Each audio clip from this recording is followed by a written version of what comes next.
नमस्ते प्यारे बच्चों, आपका स्वागत है आपके YouTube चैनल द किताब पाठशाला में। पिछली कक्षा में हमने सोचिए और लिखे प्रश्नोत्तर पर विचार किया था। आज हम समझ और अनुभव वाले प्रश्नोत्तर पर चर्चा करेंगे।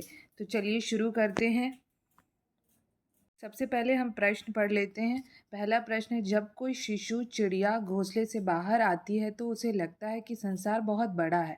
क्या आपको भी घर से बाहर निकलते समय ऐसा ही अनुभव होता है और क्यों? चलिए इस प्रश्न पर थोड़ी चर्चा करते हैं। तो बच्चों, अच्छा मुझे एक बात बताओ, जब आप पहली बार अपने घर से बाहर किसी बड़े मॉल में, किसी नए पार्क में या नए स्कूल में गए थे तो आपको कैसा लगा? ऐसा लगा था ना कि अरे बाप रे, ये दुनिया कितनी बड़ी है। बिल्कुल ऐसा ही हमारी कहानी की छोटी सी चिड़िया को भी लगा। बच्चों, जब कोई नन्हा पक्षी अपने घोंसले से बाहर आता है तो उसे लगता है कि दुनिया बहुत बड़ी है। ठीक वैसे ही जब हम अपने छोटे से घर, जहाँ सिर्फ मम्मी पापा और भाई बहन होते हैं, से बाहर निकलते हैं तो हमें अनगिनत लोग, बड़ी गाड़ियों और ऊंची इमारतें दिखती हैं। इसे देखकर हमारा मन अचंभे से भर जाता है।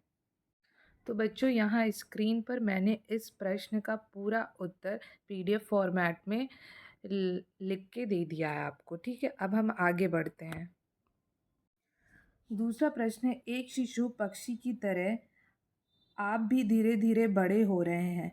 अब तक आप में भी कई परिवर्तन आए हैं। नीचे दिए गए शीर्षकों के अनुसार अपने अंदर आए परिवर्तनों को लिखिए। चलिए मैं आपको पहले बुक में भी दिखा देती हूँ इस प्रश्न को, कि बुक में ये प्रश्न कैसे दे रखा है। देखिए, बुक में भी आपके ये प्रश्न इस तरीके से दे रखा है। एक शिशु पक्षी की तरह आप भी धीरे धीरे बड़े हो रहे हैं। आप में भी कई परिवर्तन आए हैं। नीचे दिए गए शीर्षकों के अनुसार अपने अंदर आए परिवर्तनों को लिखिए। जैसा कि बच्चों आपको स्क्रीन पे दिख रहा है, बच्चों जब आप बहुत छोटे थे तो आपके हाथ पैर कितने कोमल छोटे छोटे थे ना, और अब आप बड़े हो गए हैं, मजबूत हो गए हैं और अपना स्कूल बैग खुद उठा लेते हैं। ठीक है, तो देखिए यहाँ मैंने स्क्रीन पर पहले और अब कक्षा 4 में आने वाले परिवर्तनों को लिखा है। शारीरिक परिवर्तन के अंतर्गत क्या क्या परिवर्तन हुए हैं, उसके बाद खान पान में क्या परिवर्तन हुआ, चलिए मैं इसको एक बार डिस्कस कर लेती हूँ।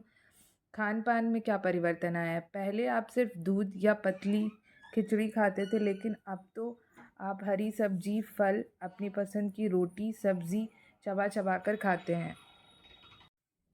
चलिए तो अब हम आगे बढ़ते हैं। खान पान में परिवर्तन, पहले आप सिर्फ दूध या पतली खिचड़ी खाते थे, लेकिन अब तो आप हरी सब्जियां, फल, अपनी पसंद की रोटी सब्जी चावल सब कुछ चबा चबा कर खाते हैं। अच्छा बच्चों, जब आपने इन चीज़ों को पहली बार देखा था तो आपके मन में क्या आया था? रेलगाड़ी, मेट्रो, इतनी लंबी गाड़ी, और इसमें एक साथ इतने सारे लोग। इसकी छुक छुक आवाज़ से जादू जैसी लगती थी। पहाड़ी और नदी को देखने पे आपके मन में यह आया होगा कि इतने ऊंचे पहाड़ देखकर लगता है जैसे भगवान जी ने कोई सुंदर पेंटिंग बना दी हो। समुद्र, जहाँ तक देखो सिर्फ पानी ही पानी, इसकी लहरें देखकर मन खुश हो जाता था। खेत और जंगल देख के आपको कैसा लगा? चारों तरफ हरियाली, उड़ती तितलियाँ। खेत देखकर समझ आता है कि हमारा अनाज कहाँ से आता है। वायुयान देख के आपके मन में क्या आता है? आसमान में उड़ता हुआ छोटा सा पक्षी जैसा लगता है, पर जब सोचो कि इसमें लोग बैठते हैं तो विज्ञान पर आश्चर्य होता है। तो बच्चों, आज हमने सीखा कि जैसे जैसे हम बड़े होते हैं हमारे अंदर बदलाव आते हैं और यह दुनिया हमें और बड़ी और सुंदर लगने लगती है। अब आपका आज का होमवर्क यह है कि आपको अपनी कॉपी में लिखेंगे कि जब आपने पहली बार नदी या रेलगाड़ी देखी थी तो आपको कैसा लगा था। अगर वीडियो पसंद आया है तो वीडियो को लाइक करिएगा और चैनल को सब्सक्राइब करना मत भूलना। Bye bye.